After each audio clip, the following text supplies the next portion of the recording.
Hi, నమస్తే, welcome to our channel. రేపు 75వ republic దినోత్సవం జరుపుకుంటున్నాము. ఈ సందర్భంగా రిపబ్లిక్ దినోత్సవం మరియు స్వాతంత్ర దినోత్సవానికి గల తేడా, అదేవిధంగా జాతీయ జెండా ఆవిష్కరణ మరియు జాతీయ జెండాను ఎగరవేయడం గల తేడాలు చాలామందికి పౌర సమాజంలో అవగాహన లేదు ప్రస్తుతానికి. ఈ విషయాలను కొద్దిగా మనము వివరంగా తెలుసుకునేందుకు సీనియర్ జర్నలిస్ట్ శ్రవణ్ కుమార్ గారు ఉన్నారు. ఆయన అడిగి మరిన్ని వివరాలు తెలుసుకుందాం. శ్రవణ్ కుమార్ గారు, ఎస్ సార్. గణతంత్ర దినోత్సవము, స్వాతంత్ర దినోత్సవానికి గల తేడా, అదేవిధంగా జాతీయ జెండా ఆవిష్కరణ, జాతీయ జెండా ఎగరవేయడం, వీటికి గల తేడాలు పౌర సమాజంలో ఇప్పటికీ చాలామందికి అవగాహన లేదు.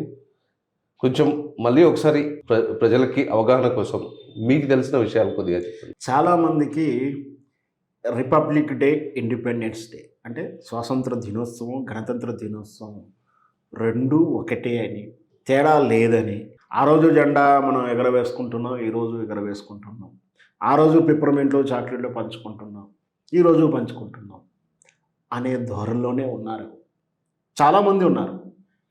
వాస్తవానికి ఈ రెండు ఈ దేశంలో ప్రతి పౌరుడు గర్వించదగినటువంటి మహత్తరమైన పండుగలు. ఈ విషయంలో ఎక్కడా కూడా తగ్గేది లేదు. అయితే వ్యవహారికంగా సందర్భంగా వీటికి ఉద్దేశాలు వేరుగా ఉన్నాయి. ఇండిపెండెన్స్ డే, దీంట్లో అర్థం ఉండిపోయింది స్వాతంత్ర దినోత్సవం. అంటే మనం సుమారు 300 సంవత్సరాల పైబడి ఇతర దేశస్థులతే పరిపాలించబడి పీడనానికి గురయ్యి చివరికి త్యాగాల ఫలితం, ఉద్యమాల ఫలితంగా మన దేశానికి ఇతరుల నుంచి స్వాతంత్రం వచ్చింది, ఫ్రీడమ్ వచ్చింది. That called independence day. ఏ రోజైతే బ్రిటిష్ ఈస్ట్ ఇండియా కంపెనీ పరిపాలన నుంచి మనకు స్వయం పరిపాలన ఇచ్చినటువంటి సమయం, విధానాన్ని, అకేషన్ని ఇండిపెండెన్స్ డే అంటాం. దాన్ని ఆగస్టు 15వ తారీఖు 1947 నుంచి మనం జరుపుకుంటూ ఉన్నాం. ఇది ఇండిపెండెన్స్ డే. అయితే రిపబ్లిక్ డే ఏంటి మరి? చాలామందికి అసలు ఏదన్నా చెప్తారమ్మా రిపబ్లిక్ డే అంటే గణతంత్ర దినోత్సవం అని చెప్తారు. మరి అయ్యి సరిపోయింది, గణతంత్ర దినోత్సవం అని చెప్తారు. అసలు ఎందుకు, ఉద్దేశం ఏంటో కూడా చాలామందికి తెలియదు.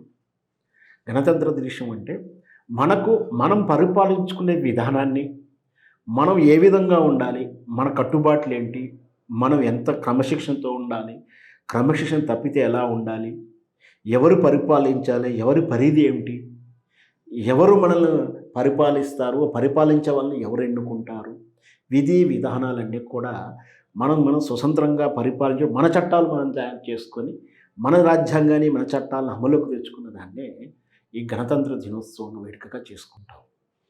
ఇది రెండింటి మధ్య ఉన్నటువంటి 26 జనవరి 26 జనవరి నుంచి అమలులోకి వచ్చింది. దాని నుంచి ఈ 26 జనవరి గణతంత్ర దినోత్సవ వేడుక అంటే మనం పరిపాలించుకుంటున్నాము, మన చట్టం మనకుంది, మన విధానాలు మన స్వయంగా తయారు చేసుకున్న లా. ఇది ఫ్రీడమ్ వచ్చింది.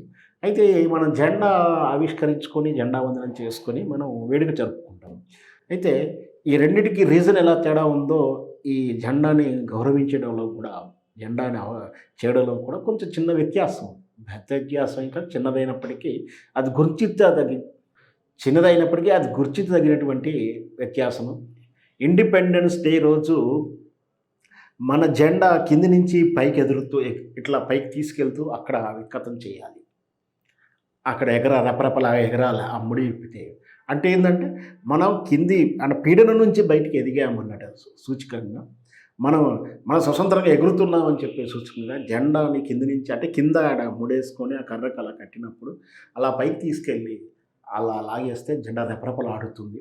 దాంట్లో పూలు, ఆకులు, రాకులు ఏదో రాసుకొని అట్లా పూలు వెదజల్లుతుంది. ఆ జెండా మనకు సగర్వంగా గాలికి రెపరెపలాడుతుంటుంది.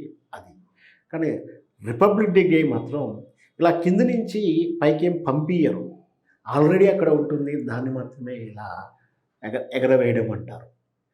ఇదేమో ఫ్లాగ్ హోస్టింగ్ అంటాం, దాన్ని జెండా ఎగరవేయడం అంటాము. ఇండిపెండెన్స్లో చేసేదాన్ని ఈరోజు ఎగరవేసేదాన్ని పతాక ఆవిష్కరణ అంటాం. అంటే జెండా ఎగరవేయడంలో ఒక తేడా ఉంది, రెండవది ప్రధానంగా ఉన్న తేడా ఏంటంటే ఇది ఈ ఈ వేడుకల జరిగే వేదికలు కూడా వేరువేరుగా ఉంటాయి.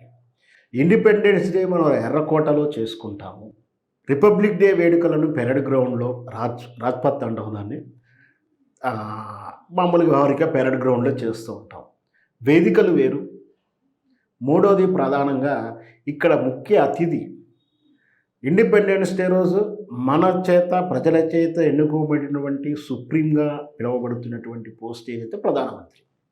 ఆ ప్రధానమంత్రి ముఖ్య అతిథిగా తాను ఆవిష్కరిస్తూ ప్రజలకు సందేశం ఇస్తూ తాను ఉపన్యాసం ఇస్తాడు. తన వ్యక్తిగతంగానే తన పార్టీ తరపున కానీ మన దేశం తరపున కానీ సాధించాల్సినటువంటి అచీవ్మెంట్స్, మంచి చెడు గోల్స్ రకరకాలు ఏదైనా సరే ఆ వ్యక్తిని బట్టి ఆ సందర్భాన్ని బట్టి మన దేశ ఔన్నత్యాన్ని ప్రతిబింబించడానికి ఆ సందేశం ఇస్తుంటాడు. ఈరోజు ముఖ్య అతిథి ఎవరు అంటే మన దేశ అత్యున్నతమైనటువంటి రాష్ట్రపతి. ఇక్కడ మనం ముందే చెప్పుకున్నట్టు మన దేశానికి మన చట్టాలు మన రాజ్యాంగం అమల్లోకి వచ్చింది కాబట్టి మన దేశం యొక్క ఔన్నత్యాన్ని చెప్పడానికి, ఇతర దేశాలతో ఉన్నటువంటి సత్సంబంధాలు చెప్పడానికి, ఇతర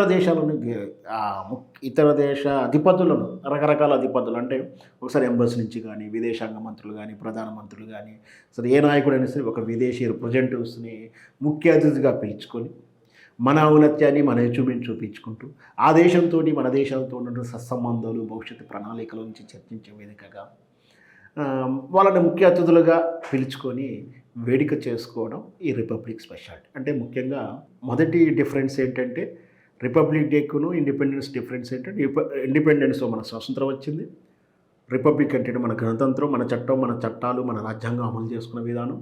రెండవది ఫ్లాగ్ చేసేటువంటి ఆ పతాక వేడుక డిఫరెన్స్ ఏంటంటే ఇండిపెండెన్స్ డేమో మనం కింది నుంచి పైకి ఎగరవేస్తాము. రిపబ్లిక్ డేనేమో ఆల్రెడీ పైన ఉన్నటువంటి దాన్ని రెపరెపలాడుతూ ఎగరవేసుకుంటాం. మూడవది జరిగే వేదికలు మారుతాయి. మూడవ వ్యత్యాసం ఏంటంటే ఈ సెలబ్రేషన్ జరిగే వేదికలు మారుతాయి. ఒకటి ఇండిపెండెన్స్ డే ఏమో ఎర్రకోట దగ్గర చేస్తాము. ఈ వేడుకలో రిపబ్లిక్ డే వేడుకలేమో పెరేడ్ గ్రౌండ్లో చేస్తాము. నాలుగో వ్యత్యాసం ఇండిపెండెన్స్కి ముఖ్య అతిథి ప్రధానమంత్రి గారు ఉంటారు. రిపబ్లిక్ సెలబ్రేషన్కు ముఖ్య అతిథిగా రాష్ట్రపతి గారు ఉంటారు.